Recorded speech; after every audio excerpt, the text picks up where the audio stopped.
IPL দেখতে যাচ্ছে নতুন চ্যাম্পিয়ন দল royal challengers Bengaluru, Punjab kings. কে হবে নতুন চ্যাম্পিয়ন? আইপিএলের ইতিহাসে এই দুইটা দল এখনও চ্যাম্পিয়ন হতে পারে নাই। এর আগে রয়্যাল চ্যালেঞ্জার্স বেঙ্গালুরু আরও দুইবার ফাইনাল উঠেছিল, তারা রানাচাপেই হয়েছিল। পাঞ্জাব কিংস একবার ফাইনাল উঠেছিল, কলকাতার কাছে হেরে গিয়েছিল। তাই সুযোগ রয়েছে দুই দলেরই চ্যাম্পিয়ন হওয়া আইপিএলের। বিরাট কোহলি, তার সামনে বড় সুযোগ। তিনি কি পারবেন আইপিএলে চ্যাম্পিয়ন হতে? তিনি কিন্তু তার ইতিহাসে অনেক চ্যাম্পিয়ন হয়েছেন, বাট এই আইপিএলে চ্যাম্পিয়নটা হতে পারে নাই। আজকে বেঙ্গালুরুকে সাপোর্ট করার জন্য অলরেডি স্টেডিয়ামে পৌঁছে গেছে এবি ডিভিলিয়ার্স, ক্রিস গেল।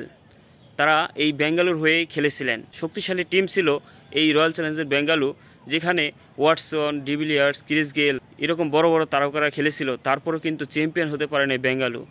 তাদের হাতে সুযোগ রয়েছে এবার চ্যাম্পিয়ন হওয়া পাঞ্জাবকে হারিয়ে। বিরাট কোহলি কাপ কি জিততে পারবে? আনুশকা শর্মা কি কাপ ধরতে পারবে, নাকি প্রীতি জিন্তাই কাপটি ধরে নিয়ে যাবে? সুরেশ আয়ার, তিনি কিন্তু 41 বলে 87 রান করে এই পাঞ্জাবকে ফাইনালে এনেছে। প্রথম কোয়ালিফায়ার ম্যাচে কিন্তু পাঞ্জাবকে খুব সহজভাবে হারিয়ে বেঙ্গালুরু ফাইনালে চলে যায়।